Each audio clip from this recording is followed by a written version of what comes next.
केदारनाथ के कपाट खुलने से पहले हरिद्वार के एक साधु के साथ ऐसा अद्भुत चमत्कार हुआ जिसे देखकर आपके भी रोंगटे खड़े हो जाएंगे। आज हम आपके सामने एक ऐसी ही घटना लेकर आए हैं जिसे सुनकर आप हैरान रह जाएंगे। साथ ही केदारनाथ धाम और भोले बाबा के प्रति आपका विश्वास और भी दृढ़ हो जाएगा। केदारनाथ धाम के चमत्कारों से शायद ही कोई अनजान होगा। यह तो सभी को ज्ञात होगा कि भोले बाबा बहुत भोले हैं और केदारनाथ में निवास करते हैं ताकि वे अपने भक्तों की समस्याओं का निवारण कर सके। तो आगे बढ़ने से पहले कमेंट बॉक्स में हर हर महादेव जरूर लिखिएगा और इस चैनल को सब्सक्राइब करना मत भूलिएगा।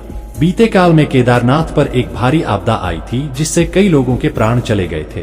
तब एक साधु ने उसी आपदा से भगवान शिव को यह कहकर पुकारा था कि आखिरी वक्त में उन्हें अपने दर्शन दे दे। भगवान शिव तो बोले थे, उन्होंने उस साधु को दर्शन दिया। तब साधु ने शिव जी से कहा कि ये शिव आपके धाम में यह कैसी आपदा है। तब शिव जी कहते हैं कि कलयुग में जब जब पाप बढ़ेगा तब तब इस तरह की आपदा आएगी। इतना कहकर शिव जी चले गए और साधु शिव जी में विलीन हो गए। ऐसे ही भोलेनाथ कुछ मत की आज एक घटना हम आपके सामने लाए हैं।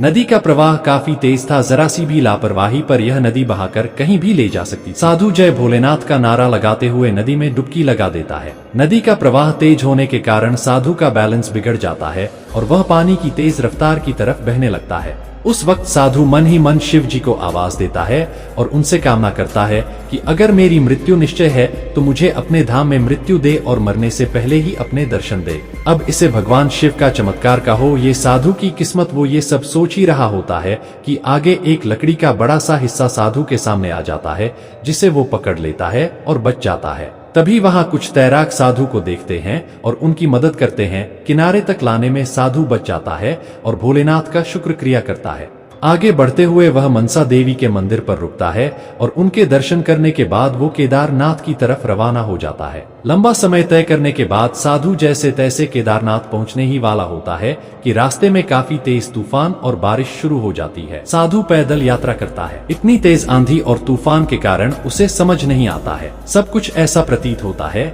जैसे भगवान शिव उनकी परीक्षा ले रहे हैं। केदारनाथ के दर्शन करने का आज आखिरी दिन था। आज केदारनाथ के कपाट 6 महीने के लिए बंद होने वाला था। आज के बाद साधु को 6 महीने रुकना पड़ता। साधु के मन में केदारनाथ के दर्शन करने की जिज्ञासा थी। वो 6 महीने का इंतजार नहीं कर सकता था। इसलिए साधु ने सोचा कि कितनी भी मुश्किल आ जाए वो केदारनाथ के दर्शन किए बिना वहां से वापस नहीं जाएगा और न ही इस तूफान के रुकने की प्रतीक्षा करेगा। जय भोलेनाथ का नारा लगाते हुए वो आगे बढ़ने लगा। दिन के समय भी एक अजीब सा अंधेरा छाया हुआ था। तेज तूफान की वजह से पेड़ इस तरह हिल रहे थे जैसे कि मानो अभी गिर जाएंगे। साधु भोलेनाथ का नारा लगाता रहा। केदारनाथ के कपाट बंद होने में बस थोड़ा ही वक्त बाकी था। साधु अपनी मंजिल की तरफ आगे बढ़ता चला गया। तूफान और बारिश में साधु के पैर कई बार लड़खड़ाए, पर उसे ये भी पता था कि भगवान शिव अपने सबसे प्रिय भक्त की परीक्षा हमेशा लेते हैं, ये जानने के लिए कि वह भक्त उन पर कब तक विश्वास बनाए रखता है। भोलेनाथ का जाप वो हर समय करता जा रहा था और समझ गया था कि उसकी आज तक की यह सबसे बड़ी परीक्षा है और इसमें वो हार नहीं मानेगा। इतनी बारिश में भी साधु भीग तो गया ही था और साथ ही बिजली और तेज हवा की वजह से उसे अपनी मंजिल जरूरत से भी ज्यादा दूर दिखाई दे रही थी। वो रास्ता भटक गया था। उसके मन में ख्याल आया कि कहीं वो इस तूफान में यही न फंस जाए।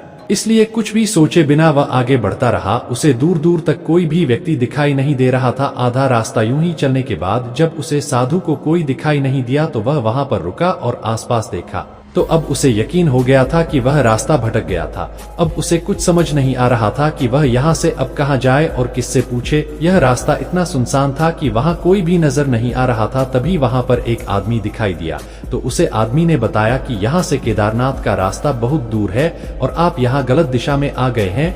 फिर उसे आदमी ने साधु को सही रास्ता बताया। इतना सुनकर साधु सोचने लगता है कि अब वह समय पर केदारनाथ कैसे पहुंचेगा, लेकिन उसने ठान लिया था कि मैं हार तो नहीं मानूंगा। अब वह वहां से केदारनाथ की तरफ चलने लगा था। अक्सर केदारनाथ में भक्तों की बहुत भीड़ होती है, लेकिन इस दिन साधु ने जब देखा तो वहां पर कोई भी भीड़ नहीं थी। ऐसा 2013 की आपदा के दौरान भी हुआ था कि उसे टाइम इतनी भीड़ नहीं थी। अब साधु को लगने लगा था कि 2013 की आपदा जैसा यहाँ पर कुछ घटित होने वाला है। अब साधु आगे की ओर बढ़ रहा था तो उसने देखा कि सामने कोई व्यक्ति खड़ा था जो साधु से बोला कि बाबा आप रास्ता भटक गए थे, लेकिन अब आप केदारनाथ के सही रास्ते पर जा रहे हैं। आप थोड़ी सी दूर पर जाने पर 500 मीटर पर आपको केदारनाथ का मंदिर दिखेगा। लेकिन जब साधु चला गया और 500 मीटर की दूरी खत्म हो गई तो वह थक गया और आहत होकर वह वहां पर बैठ गया। और देखते ही देखते साधु की वहां पर आंख लग गई। लेकिन जब साधु की आंख खुली तो साधु ने देखा कि वह केदारनाथ के मंदिर के कपाट के बाहर ही बैठे हुए हैं।